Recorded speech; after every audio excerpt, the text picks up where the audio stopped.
दोस्तों, क्या आप जानते हैं कि चांद पर पहला पौधा किसने उगाया था? या हथौड़े से कांच पर चित्रकारी भी की जाती है? या एक ऐसी सड़क जिसके एक ओर समुद्र और दूसरी ओर नदी बहती है? जानने के लिए वीडियो को अंत तक देखते रहिए।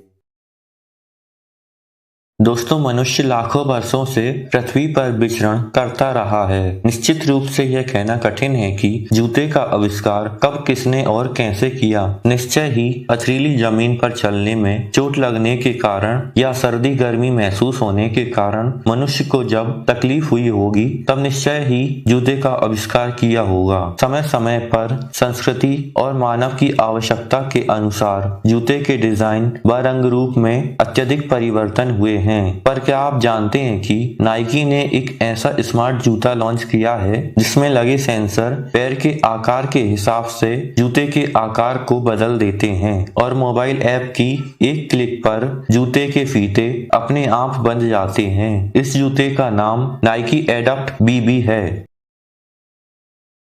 दोस्तों, क्या आप जानते हैं कि अमेज़न नदी पर कोई पुल क्यों नहीं है? असल में दोस्तों, अमेज़न नदी में बरसात के मौसम में बहुत ज्यादा पानी भर जाता है, जिसकी वजह से यह पता नहीं चल पाता कि कौन सा किनारा बचेगा और कौन सा किनारा नहीं बचेगा। इसलिए पता नहीं लग पाता कि पुल बनाए तो कहाँ बनाए। और अमेज़न नदी के आसपास कोई बड़ा शहर नहीं है और अमेज़न नदी अमेज़न के जंगलों में ही बहती है। साथ ही अमेज़न नदी अपना मार्ग भी बहुत जल्दी बदलती है। हालांकि छोटी मोटी आबादी जो अमेज़न के जंगल में रहती हैं, वह नदी पर नाव का प्रयोग करते हैं, जो सस्ता और सुलभ भी पड़ता है।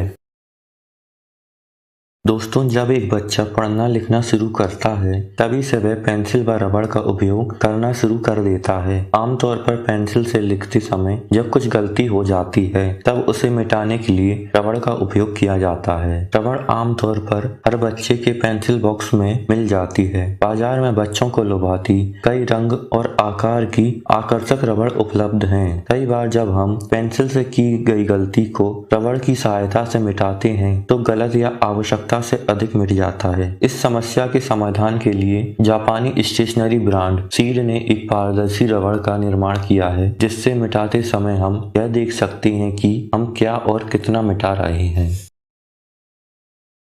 दोस्तों, हम में से कई लोगों को सुबह या शाम को घूमना अच्छा लगता है। कई बार दिन भर की थकान से निजात पाने के लिए समुद्र के किनारे घूमने जाते हैं। समुद्र या समुद्र के किनारे के नज़ारे मन को बहुत सुकून देते हैं। इसी प्रकार नदी भी पानी की एक बड़ी धारा है। अक्सर नदियों के किनारे सभ्यताएं पनपती हैं। नदियों के किनारे पर या नदी में नाव से घूमना हम सभी को काफी पसंद है। पर क्या आप जानते हैं कि भारत के उडुपी से 34 मील की दूरी पर स्थित मरावंथे रोड भारत में सबसे आकर्षक स्थलों में से एक है। इस रोड के एक ओर समुद्र और दूसरी ओर नदी बहती है।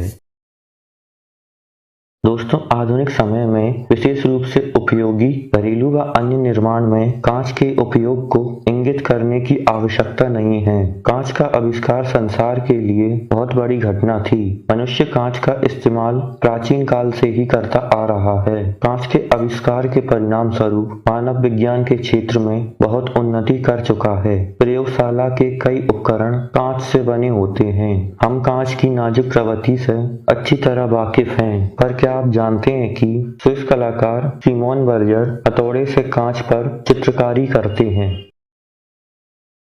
दोस्तों, चांद धरतीवासियों के लिए हमेशा से ही आकर्षण का केंद्र रहा है। चंद्रमा पृथ्वी का एकमात्र प्राकृतिक उपग्रह है। यह सौरमंडल का सबसे बड़ा 5वां प्राकृतिक उपग्रह है। चंद्रमा का आकार क्रिकेट की बॉल की तरह गोल है। चंद्रमा खुद से नहीं चमकता, बल्कि यह तो सूर्य के प्रकाश से प्रकाशित होता है। पृथ्वी के अलावा अन्य ग्रहों पर जीवन की संभावना तलाशने के लिए दुनिया भर के वैज्ञानिक अलग अलग प्रकार की खोजें करते रहते हैं। इस क्रम में मंगल ग्रह और पृथ्वी के उपग्रह चंद्रमा पर कई रिसर्च किए जा रहे हैं। पर क्या आप जानते हैं कि चंद्रमा पर उगाया जाने वाला पहला पौधा कपास का था, जिसे चीन द्वारा उगाया गया था।